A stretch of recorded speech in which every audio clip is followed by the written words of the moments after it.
Hi, and welcome to the turbulent world with me, James M. Dorsey, as your host. What were they thinking? It's a question both Hamas and Israeli Prime Minister Binyamin Netanyahu's ultra-nationalist government have yet to answer. Hamas and the Netanyahu government's generic justification of the carnage created by the group's year-old October 7 attack on Israel and Israel's ferocious response, including the Palestinians' right to resist occupation and Israel's right to defend itself, do not cut the ice. In a twist of irony, Hamas and the Netanyahu government mirror one another in their imagery of the other, their inability and or refusal to formulate realistic war goals, and their off-the-charts cost-benefit analysis of the war. As a result, Hamas and the government maintain a long-standing, debilitating fixture of the Israeli-Palestinian conflict, in which hardliners and maximalists, sometimes wittingly, sometimes unwittingly, reinforce each other. More than a year into waging war at a horrendous human cost, particularly for Palestinians, both Hamas and Israel see Gaza as a zero-sum game, with neither party able and or willing to produce a roadmap of how to get from A to B that stands a chance of being accepted by the other. There is a good reason neither is able to do so. To do so would require acknowledging realities that neither Hamas nor the Netanyahu government is willing to accept. Those realities start with recognizing the other as human beings and national entities with equal rights, rather than Hamas's vision of all Israelis as illegal settlers, and Israel's assertion that all Gazans are complicit in the group's October 7 attack. The portrayal of the other as combatants without exception encourages dehumanization and demonization, creates an environment that enables war crimes, and inhibits the formulation of goals that ultimately can lead to an equitable resolution of the Israeli-Palestinian conflict. So does the notion that the other only understands force. To be sure, the sad fact is that violence has served a purpose. With Israel refusing to entertain Palestinian national rights, it took the Palestine Liberation Organization's violence in the late 1960s, 1970s, and 1980s to force the international community to focus on Palestine. So did Hamas's October 7 attack, even though its brutality and the targeting of innocent civilians violated international law that applies as much to resistance groups as it does to states. Hamas killed some 1,200 people, mostly civilians and non-combatants, in the attack, and kidnapped 250 others. More than 100 have since been released, mostly in exchange for Palestinians incarcerated in Israel. A deep-seated Israeli belief that the Arab world would never accept the Jewish state, irrespective of whether it recognizes Palestinian national rights and withdraws from lands occupied during the 1967 Middle East War, fueled the utility of violence. A just-released recording of a cabinet meeting in November 1973, weeks after the 1973 Middle East War, illustrates an Israeli frame of mind that focused on projecting military strength rather than perceived weakness by seeking negotiated solutions. It's a frame of mind that shapes Israeli policy more than 50 years later, not only towards Palestine, but also most recently Lebanon, and groups like Hamas, the internationally recognized Palestine Authority, and Hezbollah. I'm afraid I won't get to see it. True peace. When they say peace, Is this the peace that we mean? Asked then Prime Minister Golda Meir. Mrs. Meir's question is more relevant than ever, with a Prime Minister and government in office that seeks to achieve peace by using disproportionate force to destroy Israel's enemies and impose its will. We need to see ourselves as mobilized for the long run. I don't know how long, but it's not a matter of days.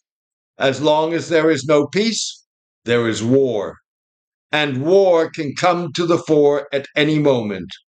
It's impossible to have both war and normal life, Mrs. Meir added. Major General Shmuel Gonen, the head of the military Southern Command, chipped in, asserting that the conflict between us and the Arabs is religious and not nationalist, and therefore I do not think it is possible to solve. This needs to be the starting point in negotiations with them. Military Intelligence Chief Eli Zera agreed. We mustn't live with illusions about the possibility of our living in this region in peace in return for selling a few dunams. There is no chance of this, Mr. Zera said. A government inquiry held Mr. Zera accountable for failing to anticipate the Egyptian and Syrian preparations for the 1973 war. Mr. Zera was forced to resign. Half a century later, the facts speak for themselves.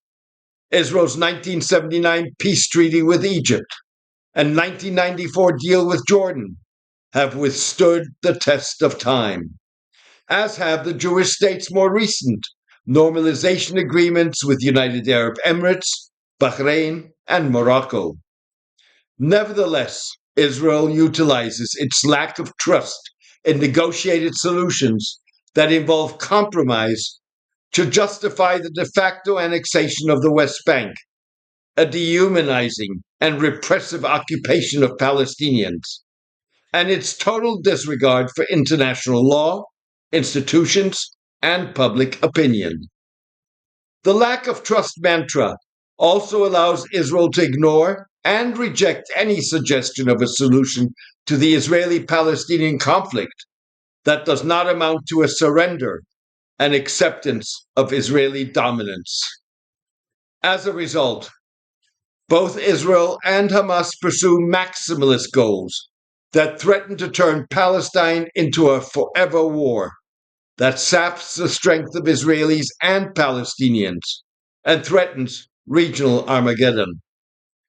Pursuing military action in the absence of a coherent political goal has created its own momentum and its own dynamic, said Middle East scholar Yazid Zayech. Israel's current political military strategy is emerging, but it's not one that was pre-thought out or predetermined. It's emerging in the course of waging conflict.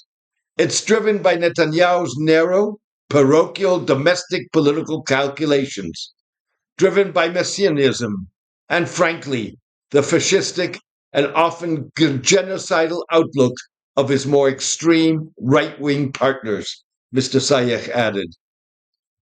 More than a year into the war, Israel has failed to achieve its war objectives: the destruction of Hamas, the return of Hamas-held hostages, and ensuring that Gaza no longer can serve as a Palestinian resistance launching pad. Israel has significantly degraded Hamas militarily, but failed to destroy the group. Instead, Israel and Hamas are locked into a game of whack-a-mole that is likely to turn into a long-term guerrilla war in Gaza as well as the West Bank.